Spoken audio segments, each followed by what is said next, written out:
tu vas t'en aller. Mais Jésus-Christ te dit, mon ami, par ses meurtrissures, tu as déjà été guéri. Et foi dans sa parole, tu verras la gloire de Dieu. Oh, car c'est lui qui a le dernier mot. Mon Seigneur Jésus, il a le dernier mot. C'est lui l'amen finale, il a le dernier mot.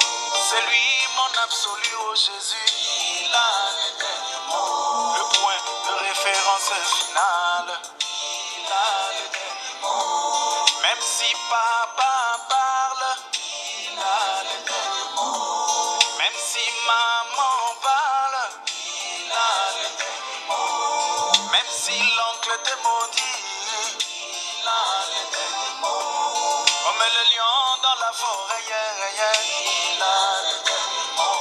Quand il a rugi, c'est le silence, il a le dernier mot.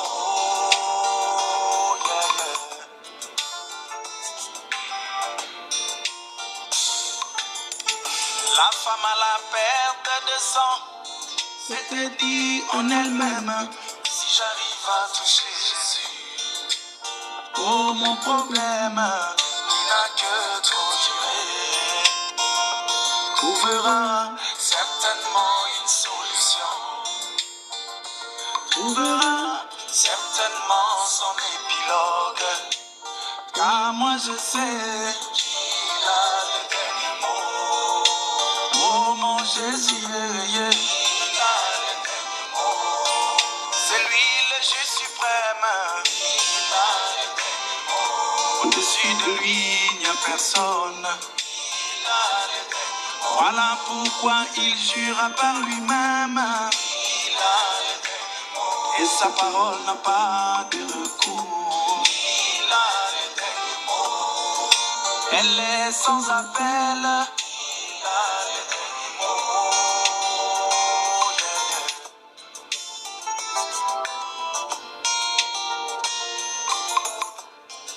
au jour de sa chair, quand il s'est trouvé devant le centenier romain, quand le serviteur était gravement malade, juste un mot de Jésus, toute la scène avait changé. Juste un mot de mon roi, toute la scène avait changé. Tout cela pour prouver, il a le dernier mot. Oh mon Jésus, il a le dernier mot. Comme le lion dans la forêt, il a le dernier mot. Quand il a rugi, c'est le silence, il a le dernier mot. C'est lui ma solution, il a le dernier mot. C'est lui ma guérison, oh Jésus, il a le dernier mot. C'est lui tout pour moi, il a le dernier mot.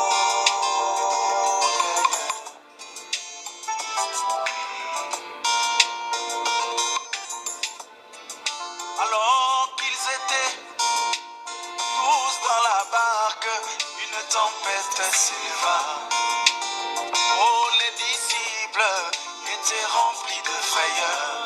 Ils réveillèrent Jésus-Christ qui calma la tempête. Lui, le roi des esprits, il calma la tempête. Tout cela pour prouver, il a le dernier mot. Oh mon Jésus, il a le dernier mot. C'est lui mon absolu, il a le dernier mot. Le point de référence final, il a le dernier mot. Même si papa parle, il a le dernier mot.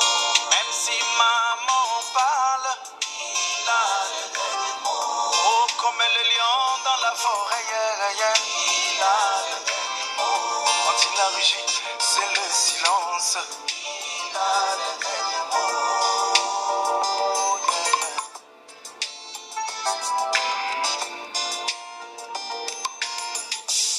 Bien pécheur expérimenté, passa toute la soirée sans attraper même un fretin.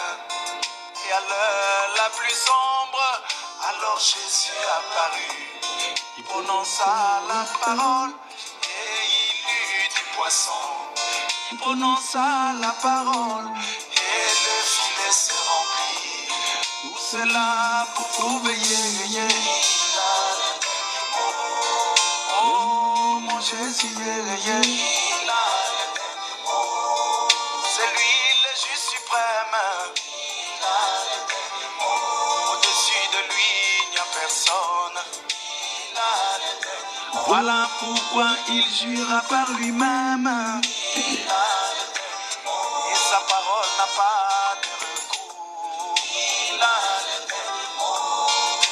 Elle est sans appel.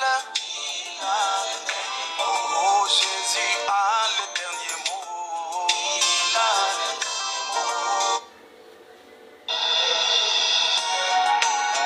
Quelquefois, sa volonté est contraire à nos désirs. Mais toutefois, nous ne voulons que sa volonté. Quelquefois, sa volonté est contraire à nos désirs. Mais toutefois, nous ne voulons que sa volonté. Ainsi moi je désire sa volonté. Rien que sa volonté. Que sa volonté. Uniquement sa volonté. Que sa volonté. Simplement sa volonté. Moi je désire dans ma vie.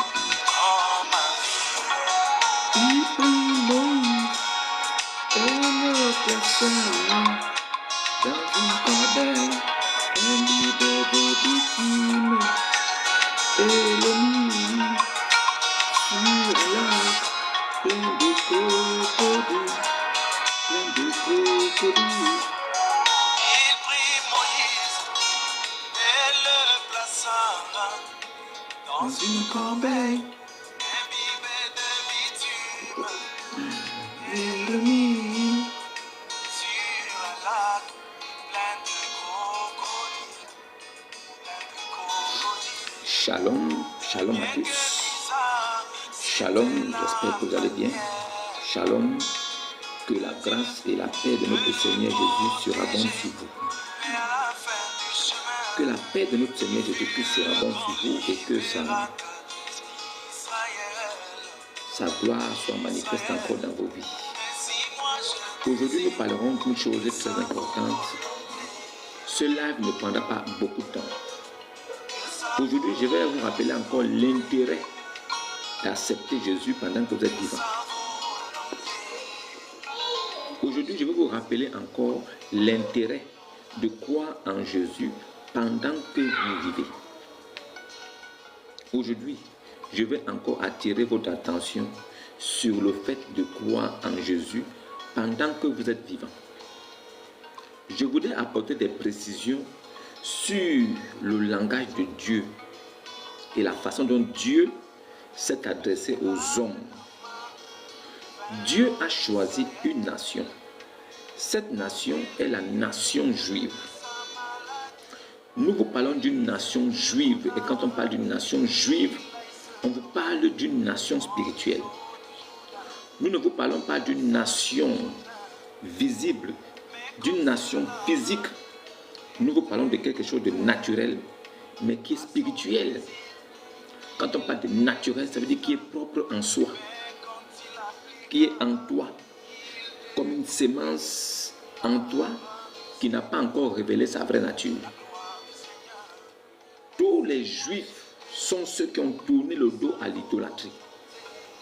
Quand on parle de juif, on parle d'une personne qui a détourné son regard des idoles, du dieu Baal, du dieu du croissant lunaire, du dieu qui était adoré par des païens, par des sabéens. Mais on vous fait comprendre ici un Dieu qui a toujours été jaloux, qui n'est pas un Dieu orgueilleux, mais un Dieu jaloux, qui a choisi un peuple, qui a fait la promesse au patriarche, au père de ce peuple, afin de leur donner cette promesse aux enfants. Ne croyez pas que Dieu a aimé des Juifs. Il était ami d'Abraham, puis Dieu a tourné les regards ailleurs. Il a abandonné le peuple juif, il a abandonné Israël, il a abandonné Canaan pour se tourner vers d'autres nations. N'imaginez même pas ça un seul instant.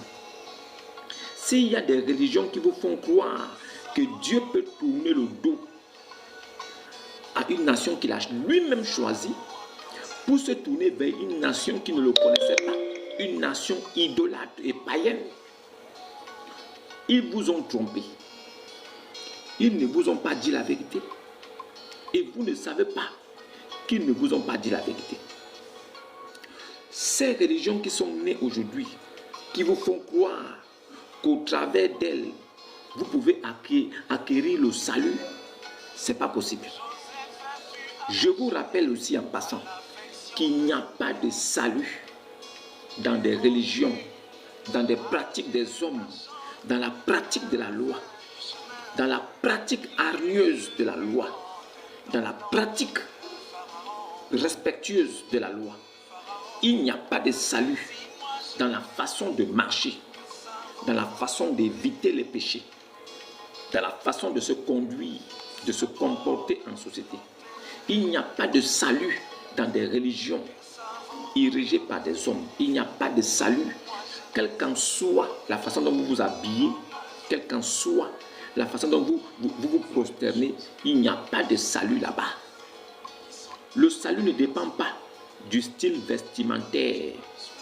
Le salut ne dépend pas de l'adoption d'un style vestimentaire du 6e siècle, à porter des boubous et des pantalons sautés. Le salut ne dépend pas de vos gros camis. Ces personnes du désert qui portaient ces vêtements, c'est parce qu'en ce temps-là, il faisait très chaud et il n'y avait aucun moyen de pallier à cela. Donc, le style vestimentaire était adéquat. Le style vestimentaire était par rapport au lieu, à la situation géographique du coin. Le style vestimentaire des Arabes de ce temps-là, c'était par rapport au coin, à l'endroit où ils vivaient. Le style vestimentaire n'était pas par rapport à une recommandation ou à un précepte de Dieu. Les Arabes ne s'habillaient pas comme ça, parce que c'est Dieu qui leur avait demandé de faire ainsi. Mais suite à la situation géographique dans laquelle ils étaient, alors ils étaient obligés de trouver un style vestimentaire pour pouvoir résister à la chaleur, au vent chaud. Mais nous rencontrons aujourd'hui des Africains noirs qui ont adopté ce style vestimentaire du 6e siècle, du 5e siècle, du 7e siècle, 8e siècle, un style vestimentaire propre aux Perses, propre aux Arabes. Mais des Africains noirs se disent que s'ils portent des vêtements aussi comme ceux qui portaient en ce temps du 6e siècle, au temps de leurs prophètes, ils seront sauvés. Des personnes qui cherchent le salut, tout simplement par le style vestimentaire. Qui vous a dit que le style vestimentaire peut vous donner le salut? Qui vous a dit que des pratiques, des rites et des traditions des Arabes peuvent vous donner le salut? Qui sont ceux qui vous ont trompé en vous faisant croire que vous pourriez avoir le salut simplement parce que vous portez des boubous avec des pantalons sautés, avec des chapeaux sur la tête pour attraper la canicule du soleil? Qui vous a dit que Dieu regarde à l'apparence? Qui vous a dit que Dieu regarde au positionnement du corps? Qui vous a dit qu'il faut que vous regardiez un côté de la terre afin que vous soyez sauvés? Qui vous a menti en vous faisant croire qu'en récitant des histoires des temps passés, en récitant des histoires d'Abraham, de Moïse, vous serez proche de Dieu?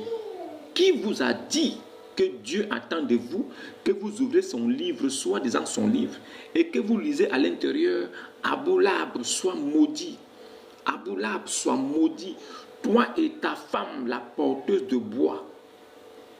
Qui vous a dit qu'en récitant des choses comme que Allah maudisse tous les juifs et les chrétiens, qu'il les extermine, qu'il les fasse périr? Qui vous a dit que ces récitations-là peuvent vous sauver?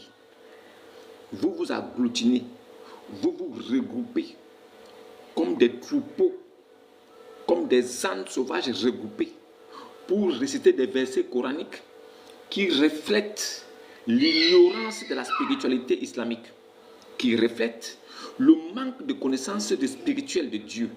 Vous vous mettez ensemble pour réciter des histoires soi-disant que Dieu a fait vivre aux hommes. Si vous-même vous savez que tout ce qui se trouve dans votre livre qui est le Coran sont des histoires que Dieu lui-même a fait vivre aux hommes, si vous avez la connaissance que ce qui se passe dans votre Coran, tous les écrits qui sont dans votre Coran sont des histoires que Dieu lui-même a données par sa volonté aux hommes, pourquoi quand vous vous mettez en face de lui pour prier, vous lui racontez ces histoires comme s'il était un inconnu, un étranger qui venait découvrir Dieu? Vous vous mettez devant votre Dieu comme des hommes qui venaient enseigner à votre Dieu des histoires qu'il lui ne connaissait pas. Comment pouvez-vous appeler prière? Sois maudit Aboulab, sois maudit Aboulab, toi et ta femme la porteuse de bois. Quand vous vous mettez devant votre Dieu et que vous sortez de telles insanités, de telles bêtises de vos bouches, soi-disant c'est la prière, est-ce que quand vous-même vous revenez en vous, parce que vous êtes possédé par des démons, est-ce que quand même vous vous mettez debout et que vous réfléchissez, est-ce que vous voyez que ça c'est une prière?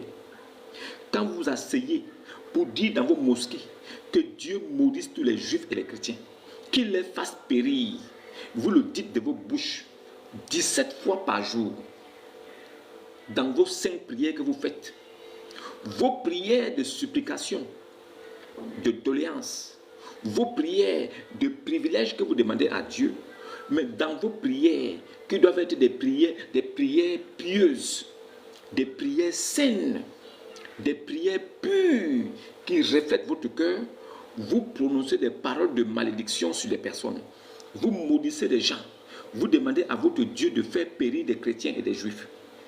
Ce n'est pas une prière, ce sont des recommandations de guerre. Vous confiez à votre Dieu des tâches qu'il doit accomplir pour vous faire croire ou bien pour vous montrer qu'il est réellement Dieu. Donc vous confiez à Dieu une tâche hargneuse de tuer tous les juifs et les chrétiens. Vous demandez à votre Dieu de tuer tous les juifs et les chrétiens. Et votre Dieu, pour vous dire merci ou bien pour vous montrer qu'il est vraiment vivant, il ne tue personne. Votre Dieu, sur lequel vous avez fondé toute votre énergie et votre foi, vous dites qu'il est le véritable Dieu. Vous lui demandez de tuer les juifs et les chrétiens, de les faire périr, de les faire disparaître. Comme par hasard, 1400 ans de prière jusqu'aujourd'hui, aucun juif ni chrétien n'a péri des mains d'Allah. Alors, posez-vous des bonnes questions aujourd'hui. Posez-vous des meilleures questions aujourd'hui. Ce Dieu-là, que nous avons demandé pendant plus de 1400 ans de faire périr tous les juifs et les chrétiens, comment se fait-il que jusqu'aujourd'hui, les juifs et les chrétiens n'ont pas péri? Qu'ils maudissent tous les juifs et les chrétiens. 1400 ans après, les juifs et les chrétiens sont plutôt bénis.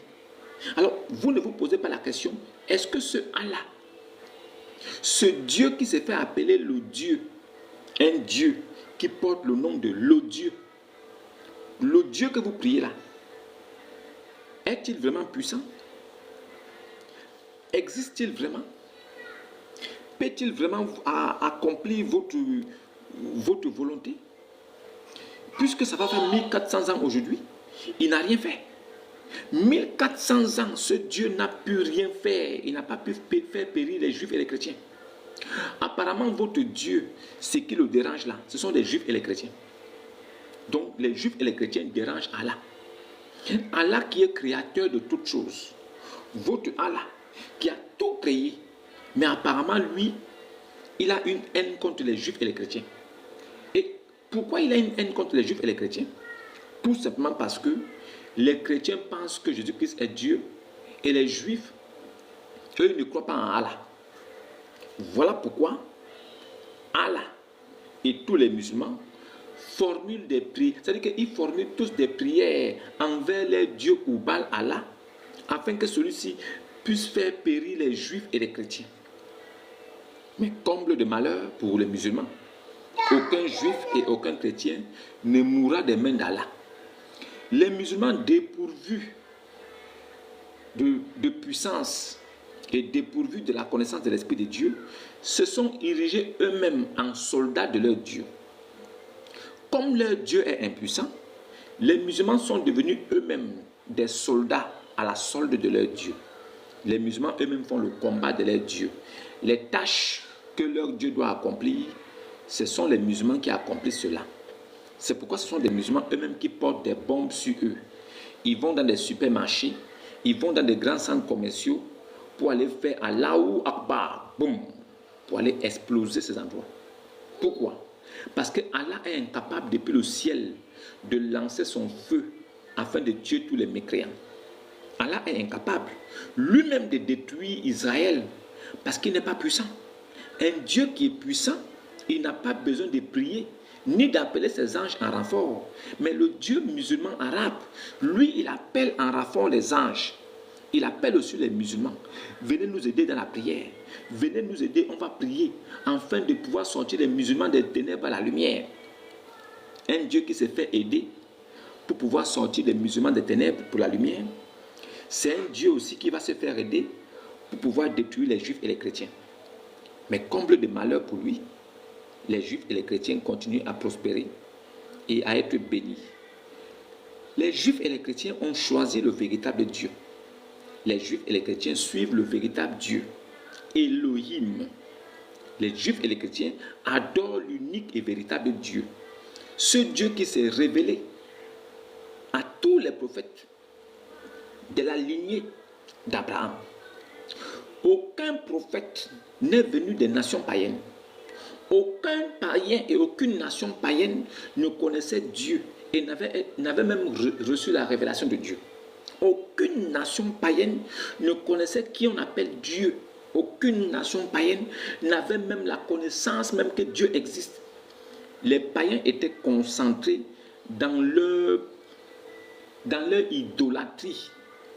Les païens étaient concentrés dans les pratiques occultes, dans l'adoration des pierres taillées, dans l'adoration des statuettes, dans l'adoration des arbres, d'animaux. Et la plupart des personnes qui cherchaient Dieu n'avaient jamais trouvé Dieu parce que tout ce qu'eux ils adoraient, ils héritaient cela de leur père. Donc, si quelqu'un hérite quelque chose de son papa, c'est bien normal qu'il ne puisse pas connaître de quoi il s'agit. Ça veut dire qu'il prend ça comme héritage et il continue. Donc, tous les païens ne connaissaient pas Dieu. Ils adoraient leur Dieu. Chaque tribu avait son Dieu avec des interdits. Et c'est même dans nos villages aujourd'hui, nous retrouvons des interdits. On dit, vous, dans votre village, vous ne devez pas manger la tortue. Vous, dans votre village, vous ne devez pas manger le singe. Vous, dans votre village. C'est-à-dire que vous trouvez des personnes qui vous disent que dans notre village, selon notre coutume, on ne mange pas le mamba vert. Chez nous, selon notre coutume, on ne mange pas le rat palmiste. Chez nous, selon notre coutume, on ne mange pas le lièvre. C'est-à-dire que chaque communauté, chaque tribu a son interdit. Donc, ça veut dire que chaque tribu a son Dieu qu'il adore. Mais son Dieu ne peut pas être le Dieu de toutes choses parce qu'il a des interdits. Un Dieu qui a des interdits, c'est un homme. Parce que Dieu, il est détenteur de toute la création. Si Dieu a tout créé, il n'est pas possible que Dieu puisse te donner un interdit sur quelque chose que lui-même il a créé. C'est pourquoi Jésus-Christ se révèle. Toute la terre et tout ce qui se trouve appartiennent à Dieu. Mangez de tout ce qui se trouve dans les marchés sans vous acquérir de rien. Cette parole est puissante et cette parole vient vous faire comprendre que tous ceux qui sont avec Jésus ont le droit de consommer ce qu'ils veulent, sauf s'ils ne veulent pas manger. Dans la posture où je n'ai pas envie, ça ne me plaît pas, je ne mange pas. Mais si je veux manger, j'ai le droit de tout consommer, ce qu'on vend dans les marchés. Tout gibier que je trouve dans le marché, je peux consommer. Je n'ai pas un souci avec ça. Les païens ne connaissaient pas Dieu. Ce sont des païens qui sont restés accrochés à l'idolâtrie. Ils sont restés accrochés aux interdits avec ce qu'on appelle aujourd'hui des totems. Si toi aujourd'hui tu as un totem, on te dit chez vous là, il ne faut pas manger vipère. Vipère c'est votre totem. Il faut être clair.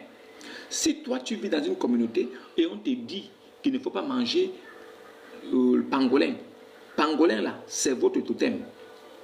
Si tu demandes à ton grand-père ou bien aux vieux de votre village, ils te diront que pangolin là c'est totem. Donc si pangolin est devenu totem, si pangolin est ton totem, ça veut dire que toi tu n'adores pas le véritable Dieu. Maintenant vous êtes arrivé à un niveau où vous trouvez des grandes religions. Les nations païennes que je peux citer, c'est toute nation qui n'était pas d'Israël.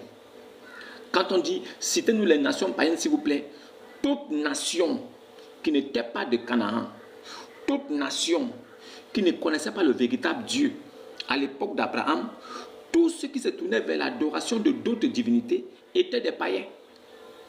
Païen est un terme qui est utilisé pour ceux qui n'adoraient pas le véritable Dieu des Juifs. Ceux qui adoraient le véritable Dieu d'Israël sont appelés des Juifs. Abraham était juif, pas de nationalité, mais par rapport à sa foi. C'est la foi d'Abraham qui fait d'Abraham un juif. Et tout enfant aujourd'hui païen qui adore le même Dieu que celui d'Abraham et qui s'est tourné vers ce Dieu en délaissant la pratique de ses ancêtres, les pratiques de l'idolâtrie, de tout le reste, cet homme-là, même étant païen, il devient juif. C'est pourquoi je vous dis que nous, aujourd'hui, en tant que païens qui avons été rachetés par le sacrifice ultime de Jésus à la croix, nous sommes devenus des juifs. Juifs pas de nationalité, mais juifs par notre foi. C'est notre foi qui nous a justifiés. C'est notre foi qui nous a sauvés. C'est notre foi qui nous rend purs devant Dieu. C'est notre foi qui nous rend des saints devant Dieu. Ce n'est pas des œuvres que nous posons. Ce ne sont pas des adorations de certaines pierres ou bien une pierre noire qu'on doit aller faire bisous.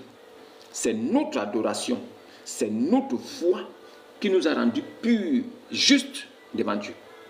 Donc, si vous, aujourd'hui, vous suivez des communautés où vous avez des interdits, si vous suivez des communautés aujourd'hui où on vous demande de ne pas manger du porc, soi-disant, le porc là, si tu manges ça, peut-être que tu ne seras pas sauvé. Si tu manges de porc, tu n'auras pas le salut. Si toi, tu es dans une communauté où on te fait comprendre que si tu mangeais du porc, tu ne seras pas sauvé, mon frère, Dieu n'y est pas. Dieu n'est pas dans cette communauté. Dieu n'existe pas chez vous. Si on vous dit que ne consommez pas du vin, boire du vin est un péché, c'est l'œuvre du diable. Mais la question que vous devez poser à celui qui vous le dit, c'est qu'est-ce qui existe sur terre qui a été créé par le diable? Comment est-ce que le vin peut être l'œuvre du diable? Êtes-vous sûr qu'au temps du prophète, des gens ne consommaient pas l'alcool? L'alcool n'est pas un péché. Dans votre communauté même, l'alcool n'est pas un péché. On dit, si tu bois du vin, on dit, oh, enfant d'Adam, n'approchez pas des lieux de salade quand vous êtes ivre. Les musulmans ont un problème de compréhension de la langue française. Même la langue arabe aussi va vous fatiguer. Si vous êtes des francophones et que vous n'avez pas la connaissance de la langue arabe, mais commencez d'abord par avoir la connaissance de la langue française. Vous n'avez même pas d'abord la connaissance de la langue française. C'est la langue arabe que vous allez maîtriser. On vous dit n'approchez pas des lieux de salade quand vous êtes ivre. Qu'est-ce que vous entendez par ivre? Qu'est-ce que vous comprenez par ivre? On n'a pas dit quand vous avez bu de l'alcool. Parce qu'il y a une différence entre boire de l'alcool et être ivre. Si je consomme de l'alcool, je peux en consommer et ne pas être ivre. Mais quand je consomme à l'ivresse, je ne suis pas sage. Parce que quiconque boit et consomme de l'alcool à l'ivresse n'est pas sage. Pas seulement parce que ce ne sera pas une bonne chose aux yeux de Dieu, mais tout simplement parce que même aux yeux des hommes, ce ne sera pas bon. Imaginez-vous, vous avez bu du vin et vous êtes ivre. Vous aurez du mal à vaquer à vos occupations. Vous aurez du mal à rentrer même chez vous. Vous aurez du mal à articuler deux phrases parce que vous serez plein et bourré. Et quand vous êtes bourré, vous ne pouvez pas parler convenablement. Si tu es bourré, tu ne peux pas prier convenablement. C'est pourquoi on vous demande de consommer du vin, mais n'en faites pas excès. On vous dit oui, vous avez le droit de boire, mais ne commettez pas d'excès en buvant comme des fous. Le vin lui-même en soi n'est pas un péché. Le vin n'a jamais appelé un homme à le boire. Le vin n'a jamais dit, me voici, venez me boire. C'est l'homme qui se lève lui-même avec sa propre volonté et qui va prendre du vin. Il l'achète avec son propre argent. Il boit. Mais il faut être sage. Si tu bois une bière, deux bières, et que tu te rends compte que ça ne va plus, arrête. Va chez toi. Mais vous buvez. Vous savez que ça ne va pas. Vous insistez. Vous continuez. Et quand vous êtes bourré, on va accuser le vin. Non, c'est le vin qui est mauvais. Le vin n'est pas une mauvaise chose. Le vin, au contraire, est une très bonne chose. Mais il faut en consommer avec modération. Consommer avec modération. Le vin n'a jamais été un péché. Le vin n'a jamais été une œuvre du diable. Si vous ouvrez un livre et qu'on vous dit dans ce livre que le vin est une œuvre du diable, c'est ce livre-là qui est une œuvre du diable. C'est-à-dire, si vous ouvrez un livre et on vous dit que ce livre-là, c'est un livre de foi et que ce livre-là, c'est Dieu qui l'a inspiré. Si vous l'ouvrez et que vous découvrez à l'intérieur qu'on vous a dit que le vin est une œuvre du diable, c'est faux. C'est le livre lui-même là qui est une œuvre du diable. Pourquoi? Parce que le vin en soi n'a jamais provoqué quelqu'un. Le vin en soi ne s'est jamais levé pour aller gifler quelqu'un. Le vin en soi ne s'est jamais levé pour aller attraper quelqu'un et le renverser. Le vin en soi n'est jamais allé rentrer dans le corps de quelqu'un et le posséder afin qu'il soit ivre. Non, c'est la personne elle-même qui se lève pour aller acheter, pour aller donner son argent. Il paye, il demande le nombre de bières. Je veux 5 bières. C'est lui qui paye. Hein? Je veux 5. Il sait qu'il ne peut pas supporter 3, mais il prend 5. Quel sera le résultat? Vous pensez que Dieu a besoin de descendre du ciel pour vous donner une correction par rapport à cela? Vous pensez que si vous buvez du vin au point où vous perdez la tête, c'est Dieu qui a voulu que vous buvez le vin à ce niveau? N'êtes-vous pas conscient? Êtes-vous dépourvu de sagesse de Dieu? Comment ne savez-vous pas que boire du vin à l'excès n'est pas bon? C'est comme aussi l'excès de table n'est pas une bonne chose. Si vous mangez beaucoup, vous pourriez être étouffé et mourir par étouffement parce que vous avez trop mangé. L'excès de table aussi n'est pas bien.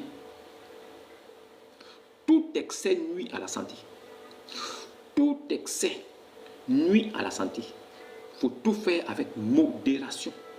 Il faut tout faire dans certaines limites pour pouvoir préserver son intégrité physique. Donc le vin ne peut pas être une œuvre du diable. Celui qui a écrit ça dans un livre de foi, c'était un homme dépourvu de sagesse qui n'était même pas conduit par l'Esprit de Dieu. Le vin ne peut jamais être un péché. Le vin n'a jamais été un péché. Le vin n'a jamais provoqué quelqu'un. Le vin ne s'est jamais levé pour aller attraper quelqu'un et le renverser. Le vin n'a jamais fait ça. Le vin n'a jamais dit, me voici, achète-moi. Ce sont les hommes qui achètent.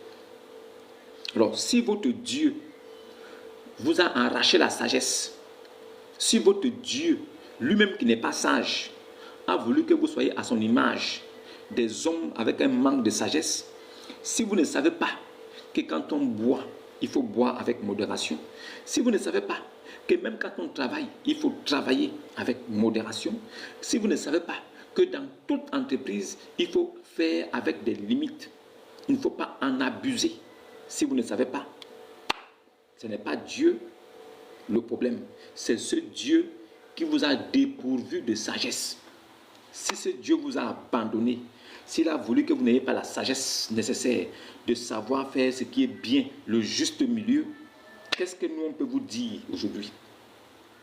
Si dans vos communautés aujourd'hui, vous pensez que c'est important des boubous, des gros boubous, c'est ça qui va faire de vous des personnes pieuses, vous vous trompez. Vous avez pris votre foi là, vous avez mis ça sur Mohammed. Cet homme de Mohammed que nous trouvons dans la Sourate 2, verset 272, qui n'a même pas la capacité de vous guider.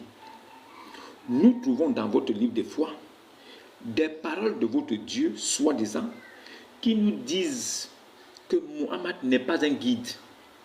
S'il n'est pas un guide, il ne peut non plus être un modèle. Mais vous le dites avec vos bouches, dans des versets que vous avez écrits de vos propres mains, en 1924, à Ousséni, au Caire, en Égypte, vous-même vous avez rédigé des paroles disant qu'il est un excellent modèle à suivre. Mais on se demande modèle à suivre comment? Parce qu'il faut bien qu'on sache. Si on vous dit qu'un homme est un modèle à suivre, c'est par rapport à son comportement. C'est par rapport à certaines choses qu'il fait. Alors, si vous nous dites aujourd'hui que Mohammed est un modèle à suivre, la question que vous pose est de savoir, modèle à suivre comment? Sur la base de quoi? Modèle à suivre de vie? Non. Modèle à suivre par des actes? Non. Modèle à suivre par le comportement? Non. Parce que si vous suivez Mohammed dans sa vie, son comportement, ses agissements, vous seriez dégoûté de la personne. Donc, comment est-ce qu'il peut être un modèle à suivre? Il est modèle à suivre sur quoi? Il a demandé aux musulmans de prendre 4 femmes. Lui, il en a pris plus de 11. Bon, il est modèle à suivre sur la base de quoi? Mohammed a pris plus de 11 femmes. Pendant ce temps, il a exigé aux musulmans de ne pas dépasser 4. Bon, il est modèle dans quoi? Dans le mariage, il a pris une petite fille de 6 ans. Bon, est-ce que toi, aujourd'hui, qui dis que Mohammed est un excellent modèle à suivre, est-ce que toi, tu peux prendre une petite fille de 6 ans en mariage?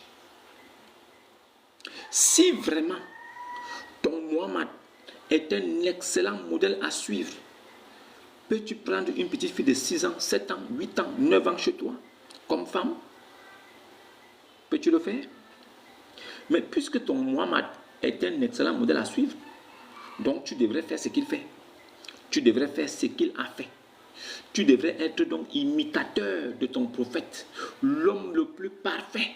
Selon l'islam, Allah a créé le monde à partir de Mohammed. Donc Mohammed n'est même pas un prophète. Il est la pensée d'Allah. Pendant que Jésus est Kalimatullah, Jésus est la parole d'Allah.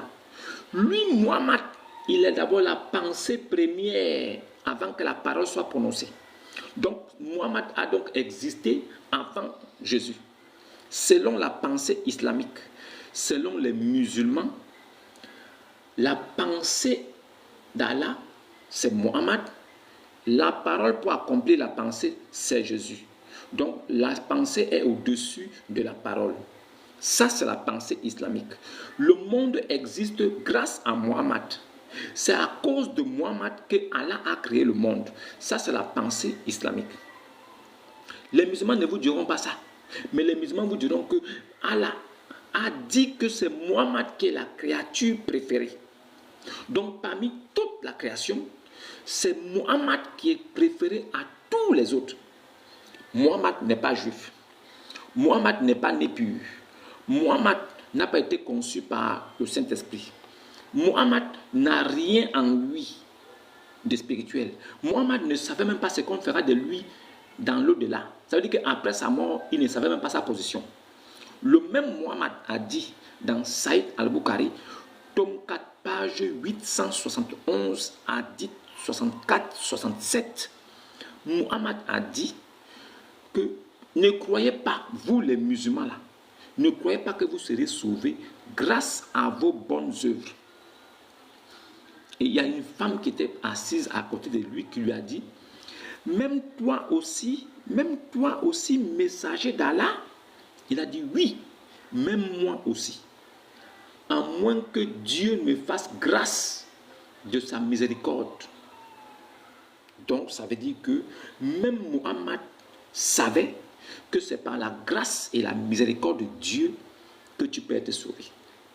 Quand on parle de la grâce, on parle d'un don gratuit par la pitié de Dieu. Donc, Dieu te sauve par un don gratuit, par sa pitié qu'il a envers toi. Même Muhammad a reconnu cela. C'est pourquoi tous les musulmans que vous voyez aujourd'hui, tous ceux qui se disent musulmans, qui portent des gros boubous avec des chapeaux d'impolis, parce qu'un homme qui se respecte ne peut pas aller vers le supérieur, ne peut pas aller vers une entité supérieure comme son Dieu avec un chapeau. Il faut être un impoli manifeste, il faut être un impoli chronique, il faut être un homme d'une mauvaise, c'est-à-dire que d'un manque d'éducation pour pouvoir aller te mettre devant ton Dieu avec un chapeau. Ça, les musulmans le font, mais par ignorance, ils pensent que c'est une adoration. Vous pensez que l'adoration là, regardez le style vestimentaire? Vous croyez ça?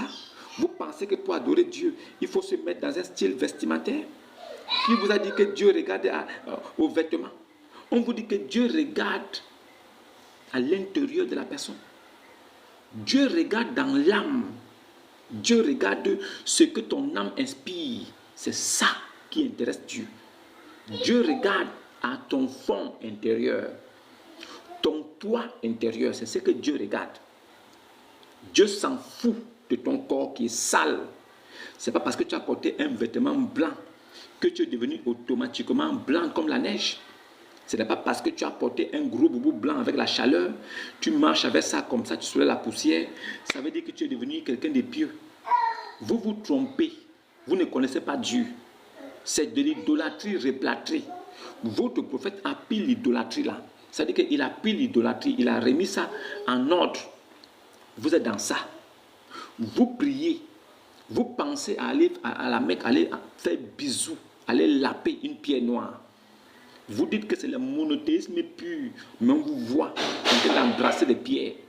Vous dites que c'est le monothéisme pur, mais on est dépassé de constater que vous partez dépenser des millions pour faire bisous à une pierre inutile, une pierre qui n'est pas fertile, une pierre qui s'effrite toute seule, une pierre qui se casse toute seule.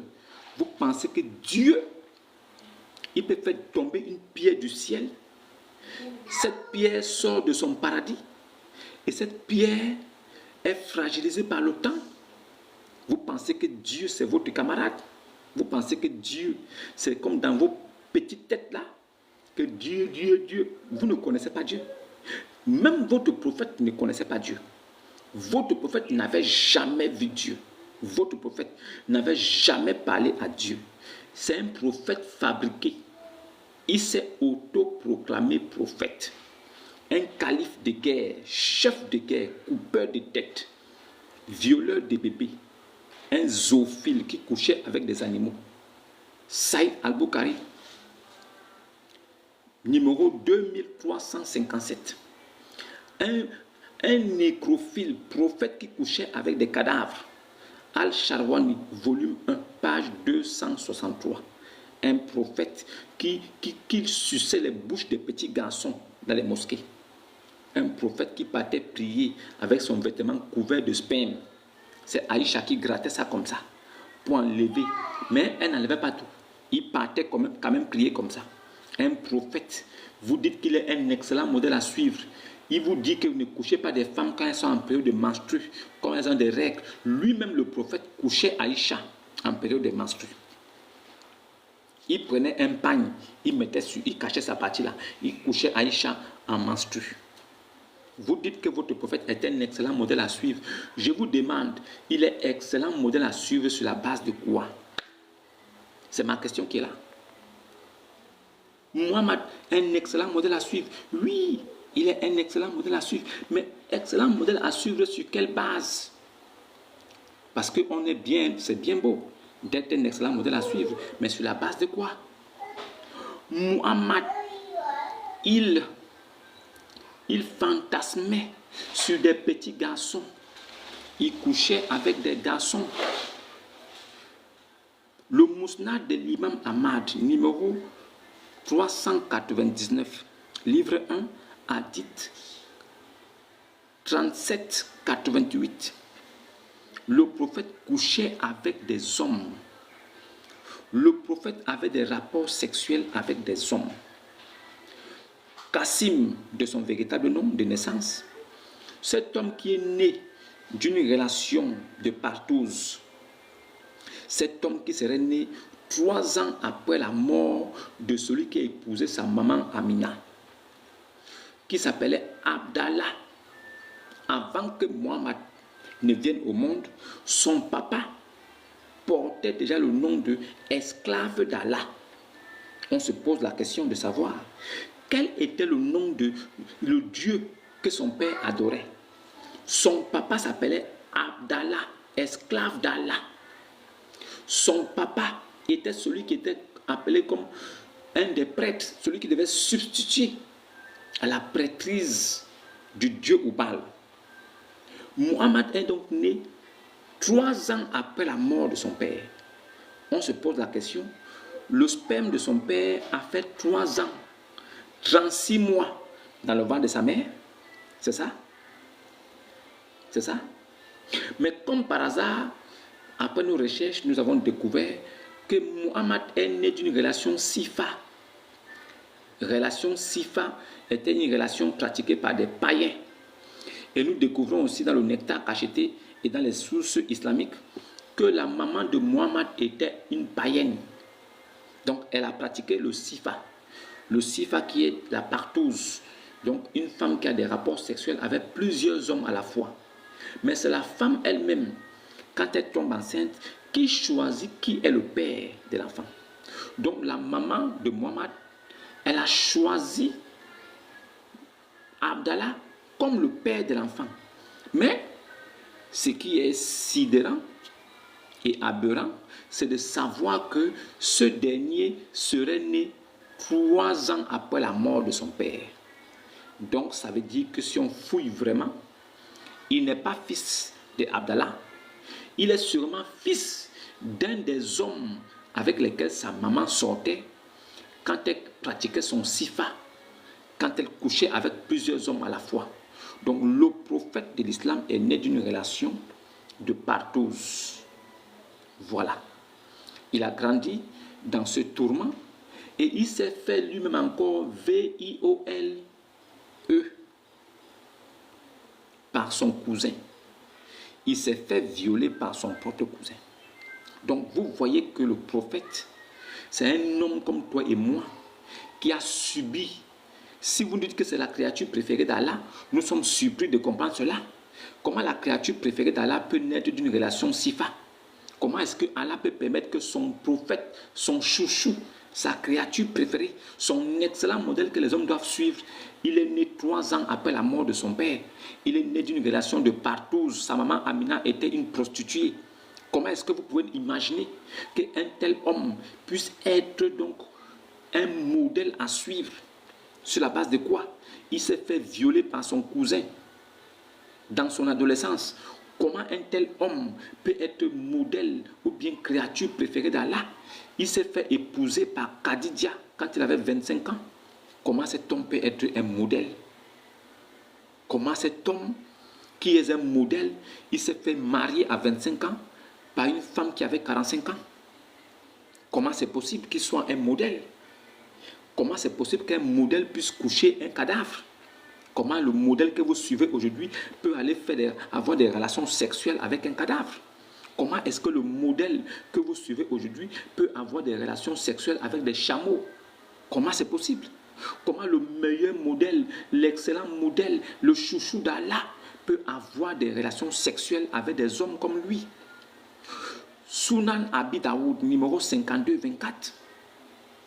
Comment c'est possible qu'aujourd'hui, au XXIe siècle, vous voulez nous faire passer un homme qui a subi tous les vices et lui-même qui a commis toutes les atrocités du monde peut devenir le modèle parfait à suivre pour l'humanité? Alors, vous devez nous expliquer, parce que nous avons des questions à vous poser là-dessus. Et on vous dit, sur la base de la connaissance que nous avons aujourd'hui, il ne peut être un modèle Allah, le soi-disant Dieu des Arabes, n'a jamais parlé aux Arabes. Le Dieu des Juifs, il s'est adressé aux Juifs. Le Dieu d'Israël a parlé à ses enfants. Les mêmes enfants ont dit, ouh, Moïse, non, non, non, non, on préfère qu'il te parle à toi. Toi, tu vas nous dire. Parce que quand il parlait, sa voix résonnait comme du tonnerre, des éclairs. Et les enfants d'Israël avaient peur de mourir. Alors ils ont dit à Moïse, Moïse, va, il te dit, hein, tu vas nous dire, c'est mieux. Donc le Dieu d'Israël s'est adressé à son peuple. Le peuple d'Israël a entendu la voix d'Israël, de leur Dieu.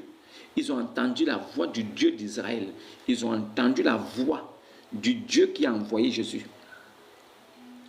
Quand Jésus s'est fait baptiser, une voix se fit entendre du ciel qui disait, « Celui-ci est mon fils bien-aimé à qui j'ai mis toute mon affection. » Les gens ont écouté.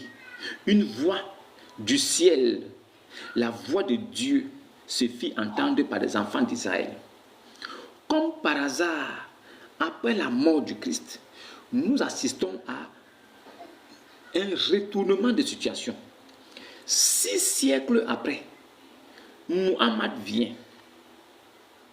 Il n'est pas juif. Vu que le salut vient des juifs, on va d'abord mettre ça de côté. Il vient étant païen.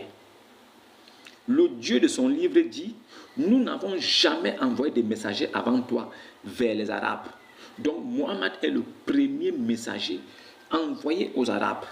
Cela met en déroute, cela disqualifie le fait que Abraham puisse être prophète des Arabes. Cela vient faire comprendre à tous les Arabes qui sont intellectuels que Abraham n'a jamais été prophète pour eux. S'ils sont malins, il faut qu'ils effacent Abraham de leurs livres. Vous, musulmans, vous les mahométans, soyez intelligents. Effacez Ibrahim de votre livre.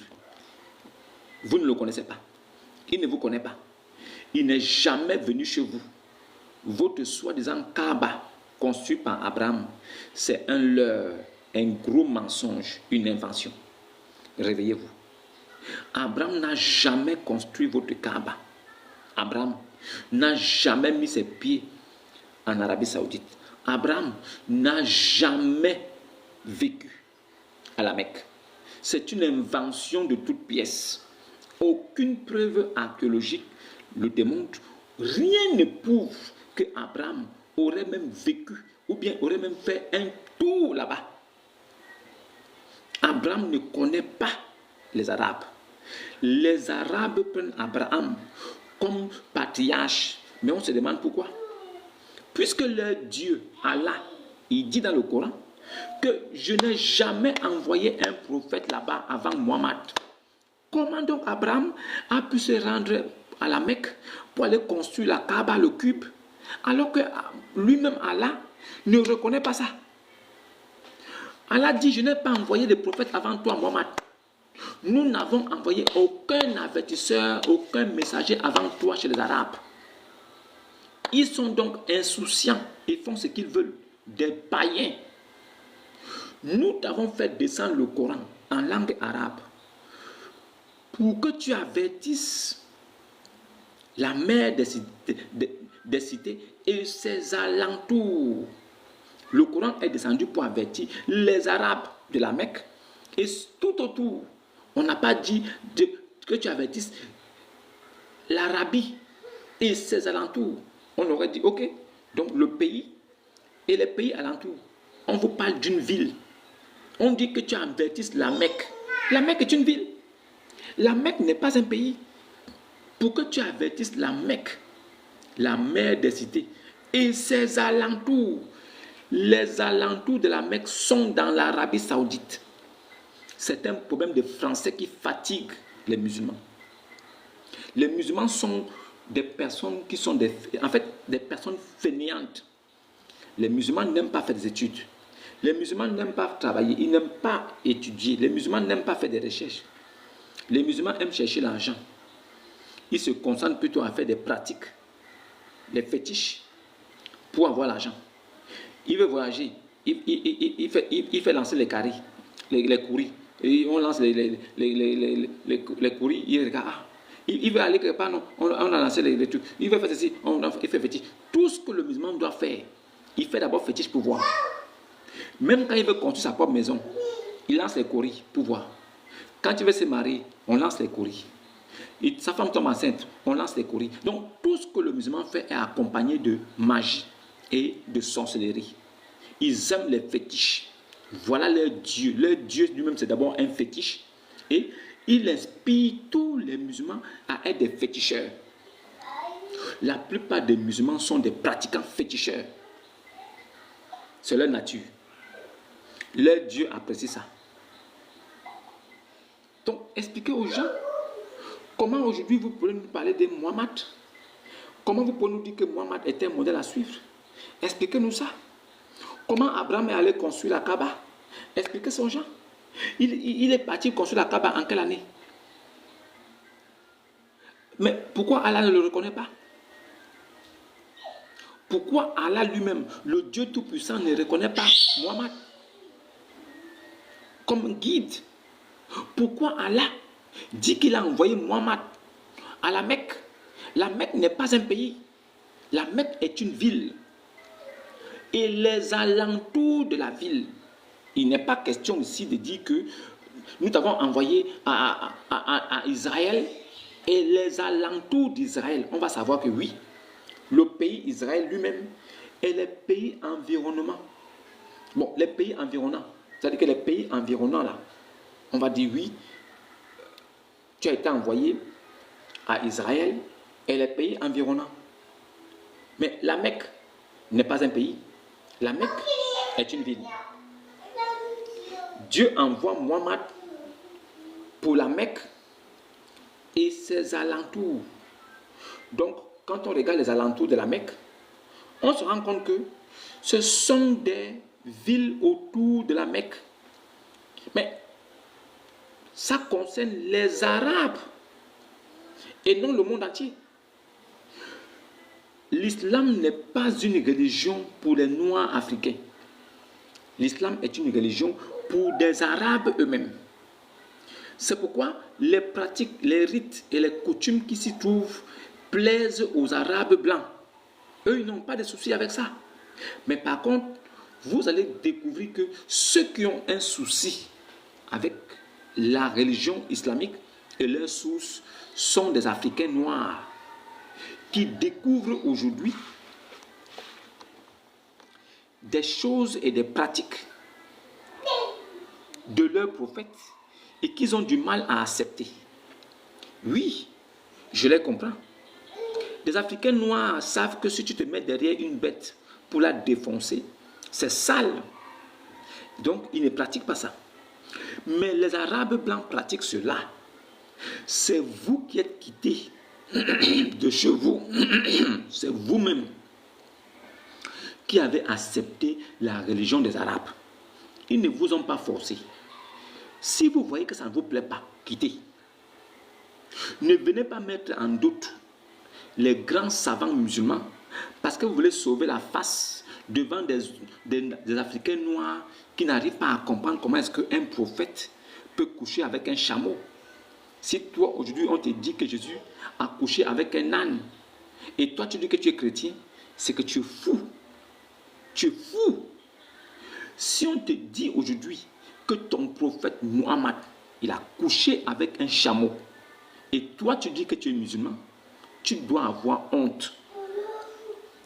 Ce n'est pas de ta faute. Mais ton prophète, s'il a couché avec un âne, il a couché avec des animaux, des chameaux, des jeunes mâles.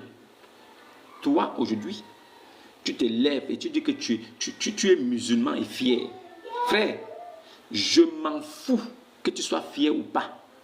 Il faut montrer, c'est-à-dire, il faut venir dire aux gens, c'est-à-dire que viens expliquer aux gens comment un homme qui se veut pur, pieux, un homme qui doit conduire un peuple, peut avoir des rapports sexuels avec des animaux. Venez expliquer ça. C'est à cela qu'on vous appelle. On est fatigué de votre affaire. Notre religion fière, notre religion, on est plus de 2 milliards. Soyez même 5 milliards s'il le faut. On s'en fout. Mais venez expliquer aux gens qui vous suivent là. Venez expliquer aux gens qui disent que nous sommes fiers là. Dites-leur comment un prophète de Dieu peut avoir des relations sexuelles avec des animaux. C'est ça qu'on vous demande. Vous pensez qu'on est là pour vous dire quoi? Que votre religion est montée, c'est descendu? On n'a pas affaire à vous. Hein? Vous-même les musulmans là, vous vous cherchez, donc on ne vous calcule pas. Vous vous cherchez. Mais nous vous demandons de venir expliquer à ceux qui vous suivent. Vous les leaders spirituels là, vous les leaders religieux, venez expliquer aux musulmans d'aujourd'hui là, des petits musulmans à 2 balles, qui ne comprennent même pas bien la langue française, qui ne comprennent ni l'arabe, qui ne peuvent même pas lire ce livre là. Ils se contentent d'essayer de lire la traduction française là. Venez leur expliquer comment un prophète, soi-disant chouchou d'Allah, créature préférée, modèle à suivre, peut avoir des relations sexuelles amoureuses, des relations amoureuses et sexuelles avec des chameaux, des jeunes mâles. Expliquez ça aux gens qui vous suivent.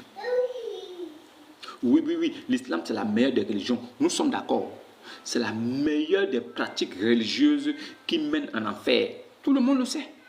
Mais nous vous demandons, venez expliquer aux musulmans aujourd'hui comment toi tu peux être musulman et fier alors que tu as découvert hier ou aujourd'hui que ton prophète avait des relations sexuelles avec des animaux. Comment tu peux être fier de toi? Comment tu peux être musulman et fier? Comment peux-tu être musulman et fier? Comment peux-tu être musulman et fier? Comment peux-tu être musulman et fier? Comment? Sur la base de quoi? Qu'est-ce qui te rend si fier? Tu es fier de qui? De ton prophète? Tu es fier d'un prophète qui a dit que son Dieu prie sur lui? Toi, tu crois que Dieu peut prier sur un homme? Tu penses que le Dieu Tout-Puissant, celui qu'on appelle l'Éternel, peut se mettre à prier sur un homme? Tu crois que Dieu peut prier sur un homme, un mort? Tu penses que Dieu peut prier sur un homme qui va mourir du poison demain? Parce que votre Mohammed, il est mort du poison. Si Allah prie sur lui et qu'il meurt du poison, mais Allah est fou. Ce Dieu est fou. Dieu ne peut pas prier sur un mortel. Dieu ne peut jamais prier sur un mort. Dieu ne va jamais prier sur un mortel. Jamais.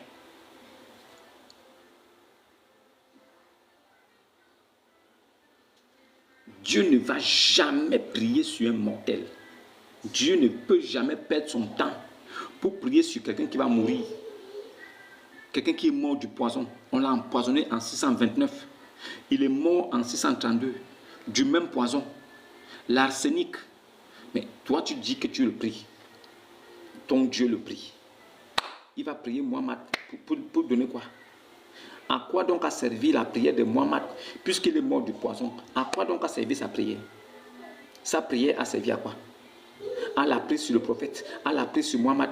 Allah a prié sur Mohammed. Mohammed est mort du poison. À quoi donc sert la prière d'Allah? Si vous pensez que Allah c'est Dieu là, comment Allah peut prier sur Mohammed avec ses anges? Et Mohammed meurt du poison après. C'est quoi le truc? Quel était le projet de prière? Quel était ce projet? Vous suivez un homme, vous dites que c'est le meilleur modèle à suivre. Il a eu des rapports sexuels avec un cadavre, un macabé. Comment toi, étant prophète, tu peux descendre dans la tombe pour aller culbuter un cadavre? Et vous nous dites que c'est un modèle. Il est modèle sur quoi? Si vous ne reconnaissez pas que Jésus-Christ est Seigneur et Sauveur, vous mourrez dans vos péchés. Oui. C'est pas un slogan, hein? C'est pas pour vous flatter. C'est une mise en garde. Si tu ne reconnais pas que Jésus-Christ est Seigneur et Sauveur, tu meurs dans ton péché, tu vas en enfer. Si tu n'acceptes pas Jésus comme Seigneur et Sauveur dans ta vie, maintenant ou demain, si tu as la malchance de mourir dans tes pratiques païennes idolâtres de l'Arabie Saoudite, tu meurs dans ça, tu vas glisser tout droit en enfer. il n'y aura pas de salut pour toi. C'est vivant qu'il faut accepter le salut. C'est maintenant qu'il faut accepter le salut. Le salut est venu personnifié sous l'apparence d'un homme.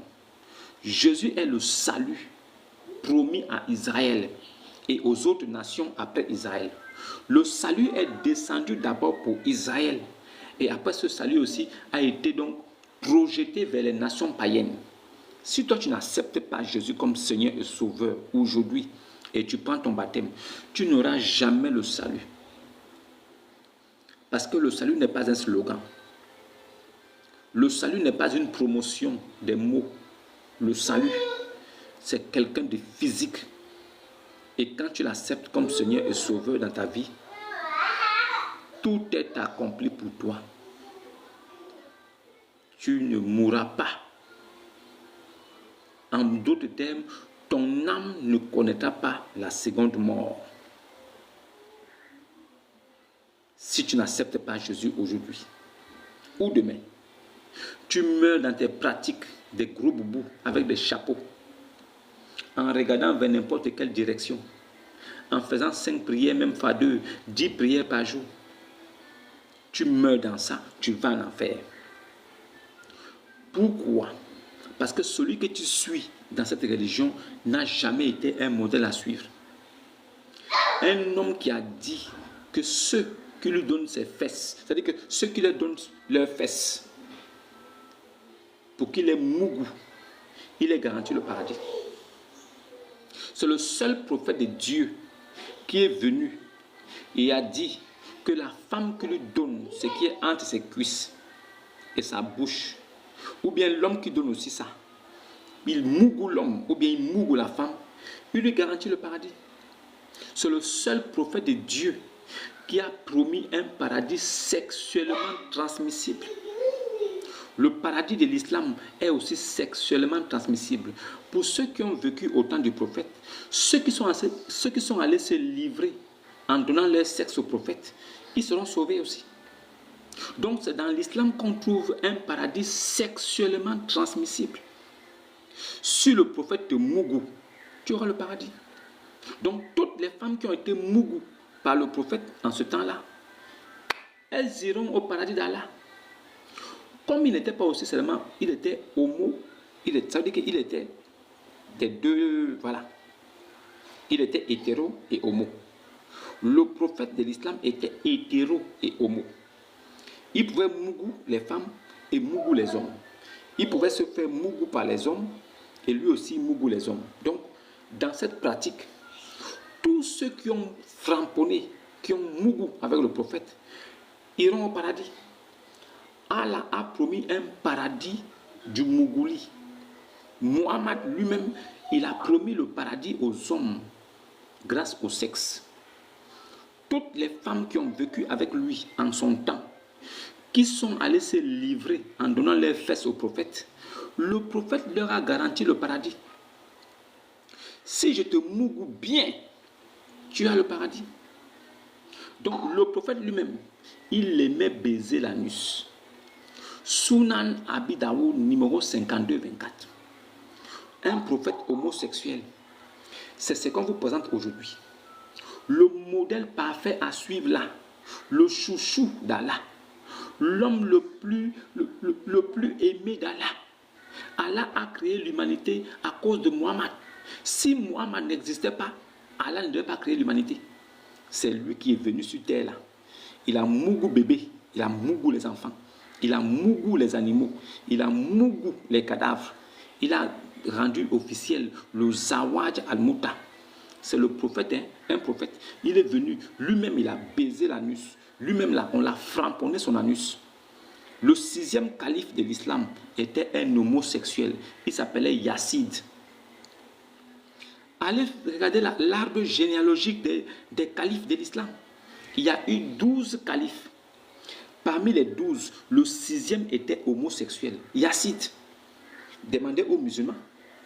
Puisque les califes de l'islam sont, on peut appeler comme des prophètes. Ils sont comme des représentants, comme des apôtres, comme des disciples. Parmi les disciples de Jésus-Christ, avez-vous trouvé un qui était homosexuel? Parmi tous les prophètes de Dieu, Avez-vous entendu parler d'un qui était homosexuel? On vous présente l'islam aujourd'hui. Si les gens veulent dire que Mohammed n'était pas homosexuel, on dit d'accord, mais expliquez-nous pourquoi le 6e calife était homosexuel.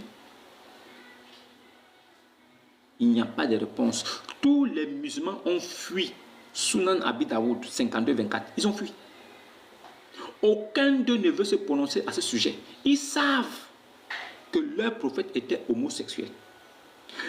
Même le Mousnad de l'imam Ahmad, numéro 399, livre 1, hadith 37-88, démontre que le prophète s'est fait mougou par des hommes. Bon, toi tu dis que tu es musulman aujourd'hui. Tu dis que tu suis Mohammed. Tant mieux pour toi. Mais la vérité finira par se faire savoir. Le monde entier saura la vérité. Un Dieu qui n'a jamais parlé aux Arabes. Les Arabes ont vécu avec Mohammed. Ils n'ont jamais entendu la parole d'Allah, ni la voix d'Allah, aucune manifestation d'Allah. Ils suivaient un bédouin, voleur de slip de vélo rouge, violeur, nécrophile, pédophile, zoophile. Ils suivaient donc un voyou. Et ce voyou aujourd'hui est appelé le modèle parfait à suivre. Les musulmans devaient prendre 4 femmes, tout au plus. Lui, en tant que modèle, il a pris 11, 12, 13. C'est ça être modèle. Un homme ne peut pas coucher avec une fille qui n'a pas encore de menstrues. Soi-disant, elle ne peut pas encore être fécondée, elle ne peut pas encore tomber enceinte, elle n'est pas mature. Mais le soi-disant modèle parfait, il a mougou bébé qui n'a pas les menstrues. Ça, c'est modèle. Le soi-disant modèle parfait à suivre. Il ne s'est pas arrêté là. Il a mougou cadavre. C'est ça modèle. Restez dans votre religion. Ça n'engage que vous. Vous pensez que quand on dit religion là, ça veut dire qu'on doit faire comme ça là. C'est ça là. Votre foi est vaine, nulle et non avenue. Votre foi ne dépasse pas votre pensée. Quand vous priez dans vos mosquées là, ce qui sort de votre tête, de vos bouches là, s'arrête sur le toit. Ça ne traverse pas. Vous n'êtes pas connu de Dieu. Vous n'êtes pas enfant de Dieu. Tout ce que vous proférez de vos bouches sont saletés. Dieu ne connaît pas ça. Vous n'êtes pas des saints. Vous n'êtes pas sanctifiés. Pour que ta prière devienne saine, il faut que tu aies accepté Jésus-Christ comme Seigneur et Sauveur et que tu aies pris ton baptême. Toi, tu dis jamais. Tu crois en Jésus, mais comme un simple messager. Ça n'engage que toi. Donc, tu es dans le... C'est-à-dire que tu es dans le flou et dans les ténèbres. Tu peux croire même que Jésus n'est même pas messager si tu veux. Ça n'engage que toi. Mais tu n'auras jamais le salut. C'est sûr. Alors, continue tes pratiques. Va t'asseoir sur ton tapis. Continue à regarder vers le soleil. Regarde là-bas, de ce côté-là. Est-ce que tu peux faire le contraire? Tu ne peux pas faire le contraire. Tu peux regarder à gauche? Non, regarde là-bas. C'est là-bas où tu vas regarder. Là où tout le monde regarde, là, c'est là où tu vas aussi regarder. Parce que tu es conditionné. Ton Dieu là, c'est là-bas où il est. Ton Dieu n'est pas omniscient ni omnipotent. C'est faux. Ton Dieu, il est quelque part. Et les musulmans qui te font prier de ce côté-là savent qu'il est là-bas. Il est à la Mecque. Il est assis là-bas avec Satan. Ton Dieu se trouve là-bas. C'est pourquoi tu regardes là-bas. C'est pourquoi tu captes le wifi de ton Dieu là-bas. Tu n'as pas le choix. Nous, on adore un Dieu omniscient, omnipotent, omniprésent. Il est partout à la fois. Vous, vous adorez un Dieu qui est dans un coin. Il ne bouge pas. C'est un Dieu béton. Il est bloqué. C'est là-bas où vous êtes. Ça n'engage que vous. Votre modèle parfait qu'on appelle Mohammed, on vous le laisse, hein? Restez avec lui. C'est votre modèle parfait. Mais quand vous prononcez modèle parfait là, ça nous pousse à sortir toutes les conneries qu'il a faites pour vous démontrer qu'il n'est pas modèle parfait. C'est tout ce qu'on fait. On ne fait rien de mal. Vraiment bonne chance. Continuez dans ça. N'acceptez pas Jésus. Continuez à suivre Mohammed. N'acceptez pas Jésus. Suivez un défenseur des cadavres. Suivez un défenseur des bébés. Suivez un défenseur de chameaux. Suivez-le. Suivez un homme qui aime l'anus. Suivez-le. Ça n'engage que vous. Tu n'as pas Jésus, tu es mort. Tu n'as pas Jésus, tu es non mort. Tout simplement.